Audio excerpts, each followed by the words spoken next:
chers élèves, mes chers abonnés, et bienvenue dans cette nouvelle vidéo où nous allons étudier la digestion au niveau de l'intestin grêle. Donc, notre voyage s'achève, on est arrivé à l'intestin grêle. Donc, je vais faire un petit peu avec vous un petit récapitulatif de ce qu'on a vu la dernière capsule.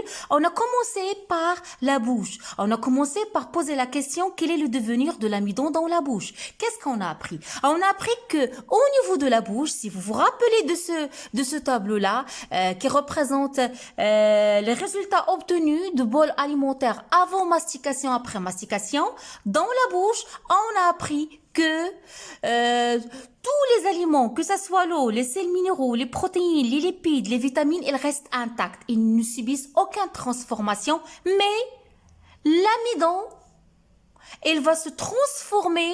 À vrai dire, il subit une simplification moléculaire pour se transformer en maltose et en glycose. C'est-à-dire, il subit une digestion partielle. Une partie de cet amidon sera digérée, sera simplifiée pour donner le maltose, glycose. Et une autre partie de l'amidon, elle reste intacte, qui va continuer sa digestion au niveau de l'intestin grêle. Ça, c'est le résultat au niveau de la bouche. Donc, tous ces aliments-là, l'eau, les sels minéraux, l'amidon, maltose, glycose, protéines, lipides, vitamines et salive, parce que c'est l'action de la salive qui se joue dans la bouche, qui sécrète quoi? L'amylase salivaire. C'est l'amylase salivaire qui va digérer, qui va simplifier l'amidon en maltose. C'est clair. Donc, tous ces aliments-là, ils vont poursuivre leur trajet. Destination où? Destination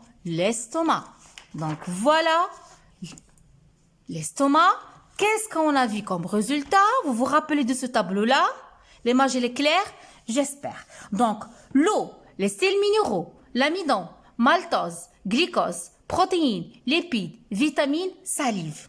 Donc dans l'estomac, qu'est-ce qui se passe? Dans la bouche, on a appris que l'amidon sera digéré. L'amidon sera simplifié en maltose, ok, par l'action de l'amylase salivaire.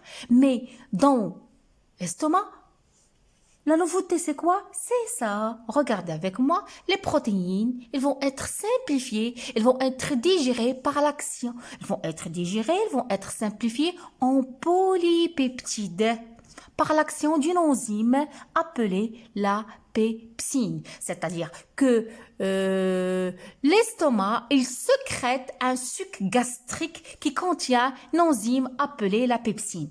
Mais ce que vous avez appris la dernière fois, c'est que cette pepsine-là, il fonctionne dans un milieu comment? Dans un milieu très acide, dans un milieu qui a un pH inférieur à 7. Effectivement, avec la présence de l'eau, c'est l'hydrolyse et une température 37 degrés Celsius. Donc, ce qu'on a vu la dernière fois, que l'amidon, il est digéré au niveau de la bouche, une digestion partielle qui va donner le maltose par l'action de l'amylase salivaire,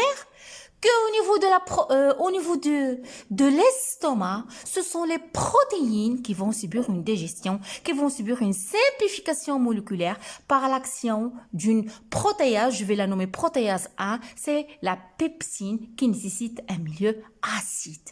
Donc, nous, maintenant, on va se diriger où? On va se diriger. Notre chemin va vers l'intestin grêle. Qu'est-ce qui se passe au niveau de l'intestin grêle? Donc, comme vous voyez, mes chers élèves, à la sortie de l'estomac, ces aliments-là vont continuer leur trajet, destination l'intestin grêle. Donc, l'eau, les sels, l'eau. Donc, si vous voyez très bien, l'eau, les sels minéraux, le suc gastrique, l'amidon, le maltose, le glycose, les protéines, les polypeptides, les lipides, les vitamines et la salive. Donc, ils sont arrivés au niveau de l'intestin grêle. Donc, qu'est-ce qui se passe? Comme vous voyez, on va commencer par l'amidon. Donc, au niveau de l'intestin grêle, Ce tableau-là, qu'est-ce qu'il représente? Il représente le contenu de l'intestin grêle 18 heures après l'ingestion du repas. Comme vous voyez, 3 plus, ça signifie présent et ça signifie présent en grande quantité et plus, ça signifie présent. Donc, regardons l'amidon. Donc, si vous voyez l'amidon, donc qu'est-ce qui se passe? Donc, il n'est plus là, elle est à l'état de trace, c'est-à-dire qu'elle a été digérée complètement. Bon, à sa place, qu'est-ce qu'on a? On a les glucides simples, c'est-à-dire on aura le glycose. Comme vous voyez, se trouve en une très grande quantité. Lorsque je passe aux protéines, si vous voyez les protéines aussi, plus présent, mais on a une très grande quantité d'acides aminés. D'où viennent les acides aminés? Ils deviennent des protéines. Je vais expliquer tout à l'heure. Les lipides, oui, les lipides à l'état de trace aussi. Donc, ils ont été transformés en quoi? Comme vous voyez, ils ont été transformés en acides gras et en glycérol. Et on a apparition dans le milieu de quoi? D'un suc intestinal, usara ma'awiya, sécrété par l'intestin, d'un suc pancréatique, usara pancréatique, sécrété par le pancréas, tandis l'eau et les sels minéraux et les vitamines, ils ne subissent aucun changement vu que ce sont des aliments simples, donc ils se trouvent en très grande quantité. Donc, qu'est-ce qui se passe au niveau de l'intestin grêle, mes chers élèves? Donc, au niveau de l'intestin grêle se termine la digestion de toutes les molécules complexes. Donc, l'amidon qui est venu de la bouche, il sera digéré, sera transformé en glucose. C'est l'action de quoi? C'est l'action de deux enzymes qui vont s'intervenir, l'action de l'amylase pancréatique sécrétée par le pancréas et l'action du maltase, enzyme de maltase sécrétée par le suc intestinal. Donc, aussi, les protéines seront transformées en acides aminés sous l'action des protéases. Et les lipides, ils sont transformés en acides gras et en glycérol sous l'action des lipases et de la bile. Tandis que l'eau et les sels minéraux et les vitamines, ils ne subissent aucune transformation le long du tube digestif puisqu'ils sont des aliments simples. Donc, tout cela que je viens de dire, ça va vous paraître un petit peu compliqué, mais je vais les expliquer par schéma. Commençons par l'amidon. On a vu que l'amidon, la molécule de l'amidon au niveau de la bouche, il sera digéré par l'amylase salivaire, sécrétée par la salive. Il sera transformé en quoi? Il sera transformé en maltose plus une quantité d'amidon qui n'a pas été digérée. Donc ces deux-là, c'est-à-dire l'amidon non digéré plus le maltose, ils vont continuer leur trajet destination l'intestin grêle. Au niveau de l'intestin grêle, il y aura intervention de deux enzymes. Retenez, il y aura intervention de deux enzymes. Il y aura intervention de l'amylase pancréatique qui sera sécrétée par le pancréas. Qu'est-ce qu'il va faire cette amylase? Son nom l'indique. Elle va dégrader l'amidon qui n'a pas été digéré au niveau de la bouche. L'amylase pancréatique, il va dégrader cet amidon, il va le transformer en quoi? Il va le transformer en maltose. C'est là qu'il va intervenir une autre enzyme qui s'appelle la maltase, qui est sécrétée par le suc intestinal qui va dégrader ce maltose et le transformer en glucose.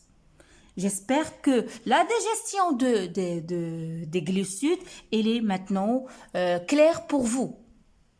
Donc, retenez bien, mes chers élèves, au niveau de la bouche, l'amidon, je le redis, je le répète, l'amidon au niveau de la bouche, elle est digérée par l'amylase salivaire, une digestion partielle. Donc, il sera transformé en maltose.